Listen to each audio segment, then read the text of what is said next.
ఏకరీతిగా ఉండే మార్పు లేని దేవుడు యేసుక్రీస్తు పరిశుద్ధ నామముని ఉదయకాల శుభములు మీకు తెలియజేయుచున్నాను. ఇదే నా దేవుని యొక్క వాక్య ధ్యానము. ఇరుకున నుండి నేను యెహోవాకు మొర్రపెట్టి తిని విశాల స్థలమందు యెహోవా నాకు ఉత్తరం ఇచ్చాను. 118వ కీర్తన 5వ వచనము. ఇక్కడ ఇరుకున అనేటువంటి మాటకు అర్థం ఏంటంటే కష్టాలలో, లేదా వేదన భరితమైనటువంటి జీవితము, లేదా దుఃఖ భారతమైనటువంటి జీవితము అని మనం అర్థం చేసుకోవచ్చు. ఇటువంటి స్థితిలో ఉన్నటువంటి నేను యెహోవా దేవునికి మొర్రపెడితే ఆయన నా మార్గాన్ని సరళపరిచి విశాల స్థలములో నన్ను నిలబెట్టెను అనేటువంటి మాటను మనం అర్థం చేసుకోవచ్చు. అవును ప్రియులారా, ఆనాడు ఇశ్రాయేలు జనాంగము ఐగుప్తునికి బానిసగా ఉన్నప్పుడు వారు భయంకరమైనటువంటి స్థితిని అనుభవించినట్లుగా మనం గమనించవచ్చు. ఈ యొక్క నిర్గమాకాండము 1వ అధ్యాయంలో మనం చూస్తే ఇశ్రాయేలు చేత ఐగుప్తులు కఠినముగా సేవ చేయించుకునేరి. వారు ఇశ్రాయేలు చేత చేయించుకునేటటువంటి ప్రతి పని కూడా కఠినముగా ఉండెను.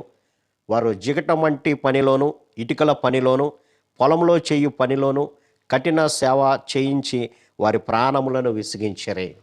అంతేకాకుండా ఇశ్రాయేలీలు తాము చేయుచున్న వెట్టి పనులను బట్టి నిట్టూర్పులు విడుచుచు మొర్రపెట్టుచుండగా తమ వెట్టి పనులను బట్టి వారు పెట్టిన మొర దేవుని యొద్దకు చేరను. కాబట్టి ఎంత భయంకరమైనటువంటి స్థితి అంటే హీన స్థితికి తీసుకొచ్చారు. ఎందుకు మనము ఈ విధమైనటువంటి బాధలు అనుభవించాలి, దేనికన్నా మరణిస్తే మేలు కదా అనేటువంటి ఒక హీనమైనటువంటి స్థితి ఇశ్రాయేలీలు ఆనాడు కలిగి ఉన్నారు.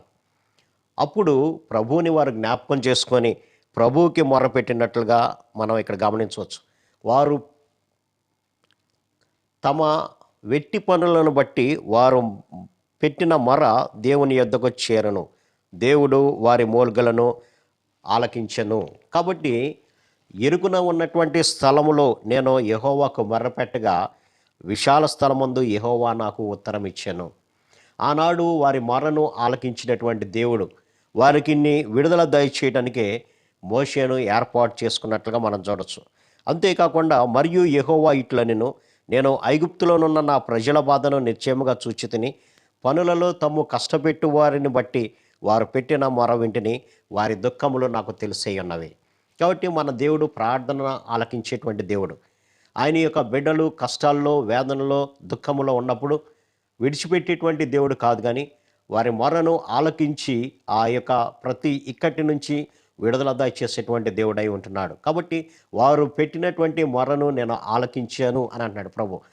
తద్వారా మోషేను ఏర్పాటు చేసుకొని అనేకమైనటువంటి అద్భుత కార్యాలు ఫరో ఎదుట చేయించి ఆ బానిస బతుకుల నుంచి, వెట్టి చాకిరి నుంచి వారికి విడుదల దయచేసి పాలు తేనెలు ప్రవహించేటువంటి మంచి దేశమైనటువంటి, ఫలభరిత దేశమైనటువంటి, సమాధానము సంతోషంతో నిండినటువంటి దేశమైనటువంటి కనానికి వారిని ప్రయాణం చేసినట్లుగా మనం గమనించవచ్చు. కాబట్టి మన యొక్క జీవితం కూడా ఈ లోకంలో లోకానుసారమైనటువంటి జీవితాన్ని బట్టి ఒకవేళ మనం జీవితం అనేది ఇబ్బందుల్లో ఉండొచ్చు, కష్టాల్లో వేదన భరితమైనటువంటి స్థితిలో ఉండొచ్చు. ఒకవేళ మన స్నేహితులకి, బంధుమిత్రులకు తెలియపరిచినప్పుడు వారు మన యొక్క స్థితిని బట్టి నవ్వుకోవచ్చు. కానీ ఎప్పుడైతే దేవునికి మొర్రపెడతామో, ప్రార్థన ఆలకించేటువంటి దేవునికి మనం మొర్రపెడతామో, మన ప్రతి ఇక్కటి నుంచి విడుదల దయచేస్తానని ప్రభు వాగ్దానం చేస్తున్నాడు.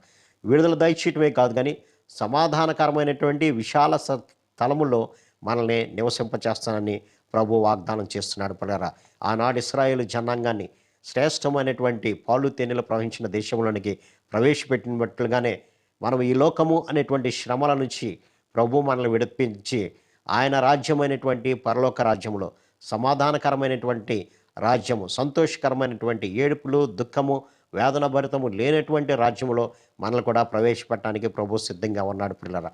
కాబట్టి ఏదైనా వాక్య ధ్యానం ద్వారా ఒకవేళ నీ జీవితము ఈ లోకంలో సమస్యలతో సుడిగుండంలో కొనసాగుతూ ఎందుకు నాకు ఈ బ్రతుకు అనేటువంటి స్థితిలో ఆలోచన చేస్తున్నామేమో. అయితే ప్రభు అంటున్నాడు, నీవు నాకు మొర్రపెట్టినప్పుడు, నీవు తగ్గించుకొని నా యొద్దకు వచ్చినప్పుడు విశాలమైనటువంటి దేశంలో, అనగా సమాధానకరమైనటువంటి స్థితి కలిగినటువంటి జీవితాన్ని నేను నీకు ఇస్తానని వాగ్దానం చేస్తున్నాడు. కాబట్టి ఈ వాగ్దానాన్ని నమ్మి ఆయన వద్దకు చేరదాం. మన ప్రతి సమస్య నుంచి కూడా విడుదల పొందుదాం. అట్టి కృప పరిశుద్ధాత్మ దేవుడు మనందరికీ దయచేయను గాక. ఆమేన్. ప్రార్థన. సర్వశక్తుడా, ప్రేమ గల మా తండ్రి, మీరు ఇచ్చినటువంటి మాటలను బట్టి మీకు వందనాలు తండ్రి. ఈనాడు అనేకులనైనా వారి యొక్క సమస్యలను బట్టి వారి యొక్క జీవితాలను అంతం చేసుకుంటున్నారు నాయన. కానీ సమాధానకర్తమైనటువంటి నిన్ను నాయన ఇరుకుల్లో ఇబ్బందుల నుంచి విడుదల దయచేసేటువంటి నీ యొద్దకు రాలేనటువంటి స్థితిని పొందుకుంటున్నారు ప్రభా.